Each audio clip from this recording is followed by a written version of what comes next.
Muchas gracias, señor senador Rafael Llerena Zambrano. A continuación, distinguidos invitados, habremos de presenciar un video que ha hecho llegar al comité organizador de este simposium el señor Federico Mayor Zaragoza. Él había sido invitado como ponente, pero por diversas causas no pudo estar aquí en México. El señor Federico Mayor Zaragoza fue director de la UNESCO y es presidente de la Fundación Cultura de Paz de España. Les invitamos a presenciar sus palabras a través de este video. Por fin, ya los ciudadanos podemos dejar de ser súbditos, silenciosos. Tenemos que dejar de ser espectadores para pasar a ser actores, actores que participan, que se implican, que se involucran, porque todos nosotros, todos, podemos cumplir este magnífico preámbulo de la Carta de las Naciones Unidas. Nosotros, los pueblos, hemos resuelto evitar a nuestros hijos el horror de la guerra. Sí, tenemos que evitar la violencia, tenemos que evitar todo aquello que hasta ahora ha sido propio de la mano armada, de la mano alzada, y cambiarlo por la mano tendida y cambiarlo por saber compartir y por saber convivir, vivir con los demás.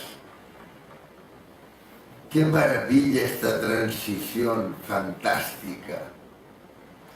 Sería un punto de inflexión histórica, de la fuerza a la palabra. Hablando se entiende la gente. Tenemos que acabar con la violencia. Tenemos que acabar con todo eso que hasta ahora ha representado además un negocio de miles, de millones, de millones, de millones. Si quieres la paz, prepara la guerra. Y hemos estado preparando permanentemente la guerra. Y hoy mismo pagamos facturas inmensas. Precisamente porque hemos pensado que la solución está siempre en el poder, está siempre en la fuerza, no en el poder de la palabra o en el poder de la conversación, en el poder de la democracia finalmente. Qué maravilla que hoy sean los jóvenes los que empiecen primero por pensar en tener la paz en sí mismos, esta paz que les da la libertad, que les da la independencia, que les da el actuar en virtud de sus propias reflexiones y no al dictado de nadie. Y estos jóvenes son los que desde su paz pueden transmitir paz a la calle, paz a la escuela, paz al lugar de trabajo, paz a la ciudad, paz a la tierra. Esta paz que México se merece en primer lugar. México podría ser la gran zona de paz, el gran ariete de la paz en toda América Latina. Qué maravilla pensar que estas organizaciones se han ido uniendo, ahora ya hay más de 50, enlazando esfuerzos por la paz, con Mariela Manzano o Dile a C, he estado hablando con ellos. Qué maravilla esta fuerza que tienen Neiva García Lara o Canadén con Irán Valdés y con el diputado Rafael Llerena, o bien Muchos por la Paz con Marisela Moguel. Todos ellos son los que hoy pueden atender, coordinar esfuerzos, los que pueden hacer que a través, sobre todo el ciberespacio, se realice una gran movilización en México en favor de la paz y de la no violencia. De tal manera que el año que viene, cuando se realice de nuevo en Puerto Vallarta, en Jalisco, se realice de nuevo esta gran reunión, esta gran concentración nacional, la paz y la no violencia sea en el horizonte de todos los mexicanos. Muy buenos días a todos y cada uno de ustedes, o como dicen en la lengua maya, maloquín, ¿no? Buenos días. En maya también se dice Bishacabel y se contesta malo, Bishabel, ¿cómo estás? Y responden malo, bien. Todos ustedes son muy bienvenidos.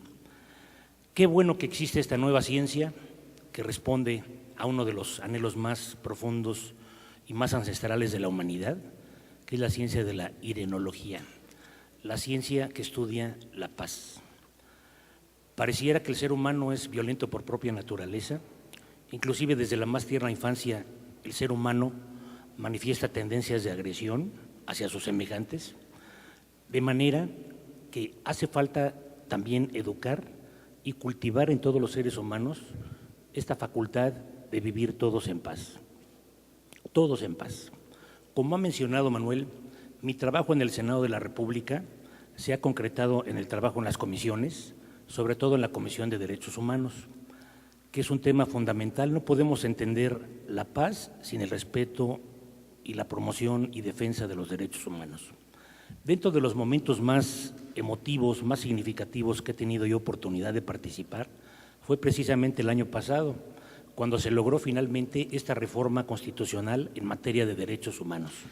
Desde el artículo 1 de la Constitución, que mencionaba anteriormente las garantías individuales, como si fuera una concesión, fueran otorgadas por el Estado, se ha cambiado este concepto para mencionar el tema de los derechos humanos, de manera que los derechos humanos no son ninguna concesión graciosa del poder, sino que los derechos humanos brotan de la propia dignidad humana. Este cambio de palabras que pudiera ser no manifestarse de alguna manera su importancia, si lo vamos analizando poco a poco nos vamos dando cuenta de toda la importancia que va recreando y que favorece sobre todo una cultura de promoción y de defensa de los derechos humanos. ¿Por qué? Porque dentro de esta nueva reforma constitucional se ha dotado, por ejemplo, a la Comisión Nacional de Derechos Humanos de nuevas facultades, entre ellas la facultad de investigación. Ante flagrantes violaciones en materia de derechos humanos, la Comisión Nacional tiene la facultad de atraer estos asuntos y emitir recomendaciones que tienen carácter de obligatorio para las personas que sean señaladas como flagrantes violadores de estos derechos humanos fundamentales. Me parece que ha sido un momento fundamental. Además, otra ley muy importante que yo tuve oportunidad de participar en la Ley General de Migración. Como ustedes saben, los migrantes son uno de los sectores más desprotegidos, más vulnerables, tanto los migrantes que vienen de Centroamérica como los migrantes que salen de México y van rumbo hacia los Estados Unidos buscando mejores condiciones de vida. Su único delito es buscar mejores condiciones, mejores oportunidades para ellos y sus familias. Para mí el aspecto más importante de esta Ley General de Migración es el hecho de dotar de certeza jurídica a todos aquellos que deciden pasar por el territorio nacional. A los mexicanos no nos gusta, ojalá sea yo claro en la expresión, no nos gusta que nuestro país sea considerado como una gigantesca estación migratoria de 2 millones de kilómetros cuadrados que está al servicio de los intereses y de la seguridad de los Estados Unidos. Por eso para mí es muy importante, más allá de este trabajo que muchos senadores, muchos legisladores no estamos de acuerdo, hace falta dotar de seguridad, de certeza jurídica a estos migrantes. Si deciden ellos pasar por el territorio nacional, que tengan una mínima protección jurídica, denunciando también las corrupciones terribles que se dan en la explotación inhumana de todos estos grupos migrantes, tanto por grupos del crimen organizado como por las propias autoridades del Instituto de Inmigración, de las Fuerzas Armadas, de los policías, nosotros de diferentes fuerzas policíacas. Nosotros en el Senado de la República tenemos denuncias continuamente de estas terribles violaciones en materia de derechos humanos en contra de estos migrantes que están particularmente desprotegidos. Otra ley muy importante que tuve oportunidad de participar es en la Ley de Defensores de Derechos Humanos. Ser defensor de derechos humanos en este país se ha convertido en una profesión muy peligrosa. ¿Por qué? Porque al ser defensor de estos derechos atentamos contra intereses muy poderosos. ¿Por qué? Porque hay grupos que hacen de estos temas su negocio. Trata de personas, explotación de niños, el tema de los migrantes, tráfico de indocumentados, que son de los negocios más productivos del mundo. Negocios que son clandestinos y producen miles de millones de dólares. Entonces, una persona de buena fe que se dedica a la defensa de los derechos humanos, automáticamente significa un atentado ante estos grandes intereses comerciales, que no solo son de México, sino que son verdaderas corporaciones internacionales. A este tema también agregamos otro grupo altamente vulnerable, que es el grupo de los periodistas. El caso de Veracruz. En Veracruz se han asesinado a 9 periodistas en lo que va de esta nueva administración. Es de las profesiones más peligrosas del mundo. Algunos nos han señalado que por qué defendemos a los periodistas como si fueran un grupo privilegiado. Deberíamos proteger a todos los grupos privilegiados, y nosotros respondemos de una forma muy categórica. Nosotros no defendemos a este grupo privilegiado. Al contrario, nosotros como sociedad, al defender a los periodistas, nos defendemos a nosotros mismos. ¿Por qué? Porque los periodistas ejercen el derecho a la información. Ellos ejercen su trabajo, su profesión, que significa mantener a la gente informada, de manera que ellos tutelan este ejercicio de este derecho que nosotros tenemos. De manera que al defender a los periodistas, automáticamente nos defendemos a nosotros como sociedad. Me llama mucho la atención el nombre de este simposio, que como una palabra griega significa fiesta, y estamos realmente aquí en una fiesta por la paz. Me llama mucho la atención este concepto de la no violencia. Yo quisiera invitarlos a todos ustedes a revisar estas figuras históricas, señeras, héroes de la humanidad, que practicaron esta doctrina de la no violencia. Para pelearse hace falta dos, ¿no? Si uno solo es el que está agrediendo, el agresor no puede continuar. Lean la Apología, uno de los diálogos de Platón. La Apología, donde narra precisamente la figura de Sócrates. Sócrates que decide morir con tal de respetar precisamente la ley de los atenienses. Ustedes seguramente habrán escuchado, Sócrates estaba en su celda y había sido condenado a beber el veneno. Se acercan sus amigos y le dicen: escápate ahora que nadie te está vigilando, escápate, ¿no? Y dice: no me puedo yo escapar, salvaría mi vida, pero yo no respetaría la ley de Atenas, y para mí es más importante el respeto de la ley que mi propia vida. Mucha gente piensa que Sócrates es el antecedente moral de Jesús, ¿sí? De hecho, Sócrates vivió unos 350 años antes de Jesús, otro campeón en la materia de la no violencia. O Mahatma Gandhi, que una frase muy despectiva que tenía Winston Churchill, de una estadística fenomenal de Inglaterra en el siglo pasado. Sin embargo, se expresaba con gran desprecio de Mahatma Gandhi, ese fakir hindú, ese maldito fakir hindú, o como se diga en inglés. O qué decir, por ejemplo, de Martin Luther King. Sus ideas, el concepto de la no violencia, lo llevó a perder su vida. Son héroes en la doctrina de la no violencia. Nosotros podemos hacer análisis de lo que significa la violencia. No me meto en más detalles, pero hay violencia por todos lados. La violencia que vemos en el periódico, los asesinatos, los secuestros, las extorsiones. Una violencia un poco más soterrada, la violencia verbal, la violencia psicológica, el acoso que se da al interior de las escuelas. Una violencia todavía más disimulada, la violencia al interior de los hogares.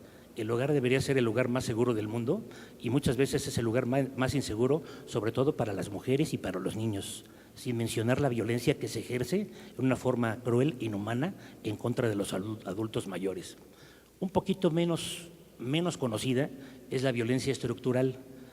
Tenemos en muchos países estructuras económicas violentas, injustas.